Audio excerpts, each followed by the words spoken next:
আসসালামু আলাইকুম বন্ধুরা, আশা করি সবাই সুস্থ আছেন। আমাদের বিভিন্ন ধরনের প্ররোচনা দিয়ে রাশিয়ার সম্মুখে সরাসরি খালি হাতে দাঁড় করিয়ে দেওয়া হয়েছে।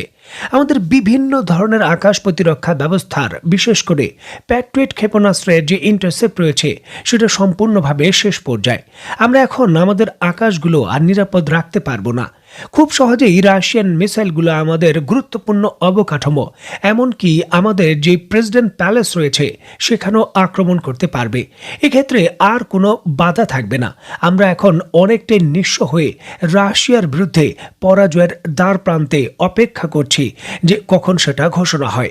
এমতো অবস্থায় জরুরি ভিত্তিতে আমাদের সহযোগিতা করা দরকার। আর যদি জরুরি ভিত্তিতে এমনটা না করা হয় তাহলে ইউক্রেনের শুধু কিছু ভূখণ্ড নয়, পুরো ইউক্রেন রাশিয়া দখল করে নেবে।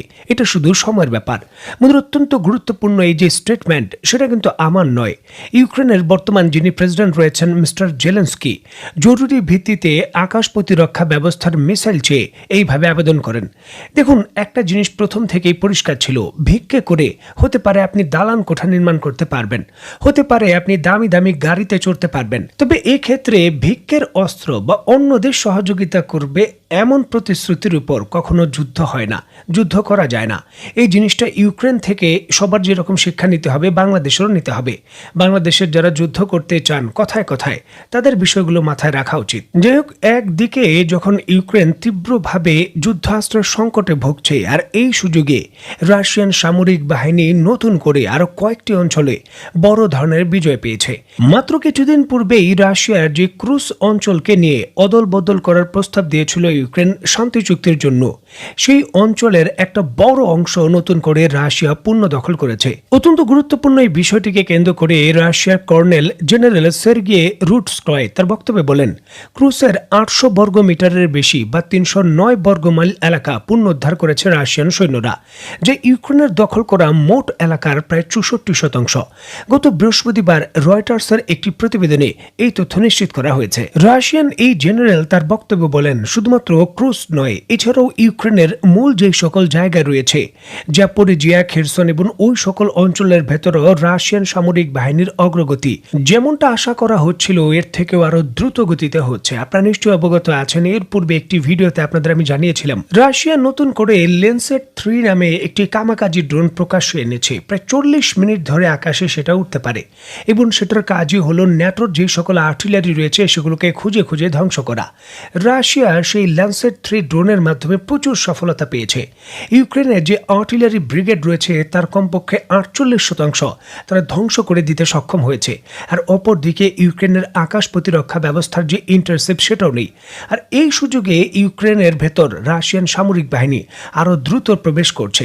দেখুন, জরুরি ভিত্তিতে ইউক্রেন যদি যুদ্ধবিরতির চুক্তি রাশিয়ার সঙ্গে না যায় এবং এক্ষেত্রে যুক্তরাষ্ট্র সহযোগিতা না করে, তাহলে এটা শুধু ঘড়ির সময়ের ব্যাপার যে রাশিয়া ইউক্রেনের যে রাজধানী রয়েছে কিয়েভ এবং আশেপাশের যে বড় বড় অঞ্চল একেবারে পোল্যান্ড সীমান্ত পর্যন্ত তারা দখল করে নেবে।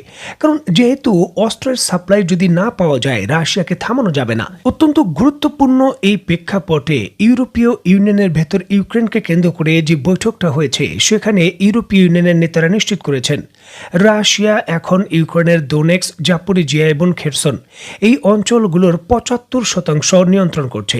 এছাড়াও লুনাক্স নামক যে জায়গা রয়েছে তার 99% এখন রাশিয়ার দখলে। যুক্তরাষ্ট্রের সঙ্গে যে যুদ্ধবিরতির চুক্তির কথা বলা হচ্ছে ইউক্রেনের ভেতর, তার প্রধান শর্ত হলো রাশিয়ার দখলে থাকা অঞ্চলগুলো কোনোভাবেই ইউক্রেন ফেরত পাবে না, সেগুলোকে রাশিয়াকে লিখে দিতে হবে। আর এই জন্যই কিন্তু রাশিয়ান সামরিক বাহিনী চূড়ান্ত যুদ্ধবিরতির চুক্তির পূর্বে দ্রুত আরো বেশি এলাকা দখল করে নিতে চাচ্ছে, যার জন্যই কিন্তু দ্রুত শক্তি নিয়ে আরো হামলা চালাচ্ছে তারা। ইউরোপীয় ইউনিয়ন নেতারা জরুরি ভিত্তিতে বলেছেন যে যদি আমরা সাপ্লাই বন্ধ করে দেই এবং সাপ্লাই অব্যাহত না রাখি, তাহলে ইউক্রেনের আরো বড় এলাকা রাশিয়ার হাতে চলে যাবে, সেটা কোনোভাবেই থামানো যাবে না। যদিও এই ক্ষেত্রে যুক্তরাজ্য সরকার সরাসরি তাদের সেনা মোতায়েনের কথা বলেছে এই ইউক্রেনের ভেতর, তবে ইউরোপীয় ইউনিয়নের বাকি দেশগুলো এখন পর্যন্ত রাজি হয়নি। তারা বলছে এই ধরনের সিদ্ধান্ত বাস্তবায়ন করলে রাশিয়ার সঙ্গে সর্বাত্মক যুদ্ধের যে ঝুঁকি সেটা চূড়ান্ত পর্যায়ে চলে যাবে। তখন কিন্তু ন্যাটোর বিরুদ্ধে সরাসরি যুদ্ধ শুরু হয়ে যেতে পারে, যেখানে যুক্তরাষ্ট্র কোনোভাবেই সেই পরিস্থিতিতে ইউরোপীয় ইউনিয়নকে সহযোগিতা করবে না। পুরো পরিস্থিতি যখন এতটা জটিল, এমতো অবস্থায় ইউক্রেনের প্রেসিডেন্ট মিস্টার জেলেনস্কি গত 3 বছর ধরে চলা এই যুদ্ধে এখন পর্যন্ত কি খরচ হয়েছে তার কিন্তু তালিকা দিয়েছেন। তিনি বলেছেন $320 বিলিয়ন খরচ করা হয়েছে ইউক্রেন এবং রাশিয়ার এই যুদ্ধে ইউক্রেনের পক্ষ থেকে, যেখানে ইউক্রেনের করদাতাদের কাছ থেকে মানে নিজস্ব ট্যাক্স থেকে $120 বিলিয়ন খরচ করা হয়েছে। আর যুক্তরাষ্ট্র এবং ইউরোপীয় ইউনিয়নের পক্ষ থেকে সহযোগিতা করা হয়েছে বাকি $200 বিলিয়ন। এই $200 বিলিয়ন সরাসরি সহযোগিতার মধ্যে যুক্তরাষ্ট্র $67 বিলিয়ন অস্ত্র এবং বাজেট সরবরাহ করেছে, এমনটা তিনি নিশ্চিত করেছেন। যুক্তরাষ্ট্র যখন নিজে দাবি করছে যে ইউক্রেনের যুদ্ধে যুক্তরাষ্ট্র $175 বিলিয়ন সরাসরি অস্ত্র নয়তো বাজেট সহায়তা দিয়েছে, তখন ইউক্রেন দাবি করছে এর পরিমাণ $67 বিলিয়ন। এখন কথার কথা ধরে নিলাম যে $175 বিলিয়ন যুক্তরাষ্ট্র এই জায়গায় সহযোগিতা করেছে, তবে হিসাব বলছে এই $175 বিলিয়ন ইউক্রেনের যুদ্ধে যুক্তরাষ্ট্র বিনিয়োগ করে এর আশেপাশে ইউরোপীয় ইউনিয়ন এবং বিভিন্ন দেশে অন্তত পক্ষে $400 বিলিয়ন বেশি অস্ত্র অলরেডি বিক্রি করে ফেলেছে। মানে সেখানে তাদের লাভের পরিমাণ প্রচুরের প্রচুর। এবং এই $175 বিলিয়ন অস্ত্র যেটা দাম ধরে তারা দিয়েছে, এই অস্ত্রের প্রকৃত মূল্য 40 থেকে 45 বিলিয়ন বেশি হবে না, যেটা হিসাব করেই কিন্তু ইউক্রেন বলছে যে $67 বিলিয়ন তারা তাদের দিয়েছে, মানে যুক্তরাষ্ট্র দিয়েছে। এবং ধরলাম যে কথার কথা না হয় $67 বিলিয়ন দিয়েছে, তবে যুক্তরাষ্ট্র এটা দিয়েছিল ইউক্রেনকে অনুদান হিসাবে যে তোমরা নিজেদের রক্ষা করো, এবং প্রতিশ্রুতিবদ্ধ ছিল যে ইউক্রেনের যে অবকাঠামোগত ক্ষতি হয়েছে সেটা গড়ার জন্য আরও প্রায় 50 থেকে 60 বিলিয়ন মার্কিন ডলার যুক্তরাষ্ট্র পরবর্তী সময় দেবে। তবে যুক্তরাষ্ট্রের নতুন প্রেসিডেন্ট বলছেন ভিন্ন কথা। তিনি বলছেন যে আমরা তোমাদের এখানে বিনিয়োগ করেছি $175 বিলিয়ন, এখন আমাদের দিতে হবে ফেরত $500 বিলিয়ন। তোমাদের কাছে নগদ অর্থ নেই, নেভার মাইন্ড, কোনো সমস্যা নেই, আমাদের নগদ অর্থ প্রয়োজন নেই। ডোনাল্ড ট্রাম্প বলেছেন তোমাদের যে প্রাকৃতিক সম্পদ রয়েছে, খনিজ সম্পদ রয়েছে, সেখান থেকে $500 বিলিয়ন সম্পত্তি আমাদের দিয়ে দাও।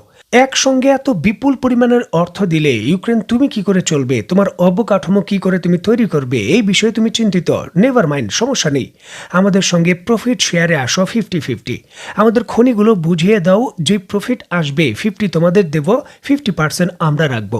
সরাসরি ট্রাম্প এমন প্রস্তাব দিয়েছেন, বিষয়টা এরকম নয়, এমন বাধ্য করার জন্য তিনি হুঙ্কার দিয়েছেন যে আমাদের যে অর্থ ইউক্রেনে ব্যয় হয়েছে সেগুলো আমাদের ফেরত দিতে হবে, সেগুলো আমরা অবশ্যই তুলে নেব, যে করে ভাবেই হোক, দরকার পড়লে পুরো ইউরোপীয় ইউনিয়নের সঙ্গে সম্পর্ক খারাপ হলেও এগুলো আমরা তুলে আনব।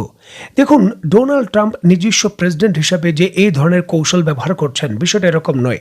এই ধরনের ঘটনা এর আগেও হতো, তবে সেগুলো হতো পর্দার আড়ালে। এখন ডোনাল্ড ট্রাম্প এগুলো প্রকাশ্যে নিয়ে এসেছেন। আমেরিকার স্ট্র্যাটেজির কোনো পরিবর্তন হয়নি, এর পূর্বেও কিন্তু গোপনে এই সমঝোতাটা ছিল যে ইউক্রেন যদি এই যুদ্ধে জয়লাভ করে চূড়ান্তভাবে, সেখান থেকে এই ইউক্রেনের খনিজ সম্পদ থেকে কি আদায় করে নিতে পারবে যুক্তরাষ্ট্র, এগুলো অনেকটাই কিন্তু পরিষ্কারভাবে ডিল ছিল, যেটা যুদ্ধের পরিস্থিতি পাল্টে যাওয়ার পর অনেকটাই কিন্তু ধূসর হয়ে যায়। আর এই জন্যই কিন্তু ট্রাম্প এখন সরাসরি তার আগ্রাসী নীতি বাস্তবায়ন করছেন। এটাও আমাদের জন্য শিক্ষা যে কোনো দেশের সহযোগিতা নিয়ে যুদ্ধে জড়ানো, বিশেষ করে যুক্তরাষ্ট্রের ফাঁদে পা দিয়ে কি ভয়ঙ্কর পরিণতি হতে পারে, সেই জিনিসটা এখন দৃশ্যমান। এটা আমাদের মাথায়, আমাদের পররাষ্ট্রনীতিতে স্বর্ণ অক্ষরে নয়তো পাথরের মতো খোদাই করে লিখে রাখতে হবে। এটাই হলো দেশের জন্য ভালো কিছু। তো বন্ধুরা, অত্যন্ত গুরুত্বপূর্ণ এই বিষয়টিকে কেন্দ্র করে আপনি ব্যক্তিগতভাবে কি মনে করছেন তা অবশ্যই কমেন্ট বক্সে লিখবেন। তো বন্ধুরা, আজকের মতো বিদায়, নতুন কোনো ভিডিও নিয়ে আবার দেখা হবে। সেই পর্যন্ত সবাই ভালো থাকবেন, সুস্থ থাকবেন এবং বাংলাদেশকে ভালোবাসবেন। আল্লাহ হাফেজ।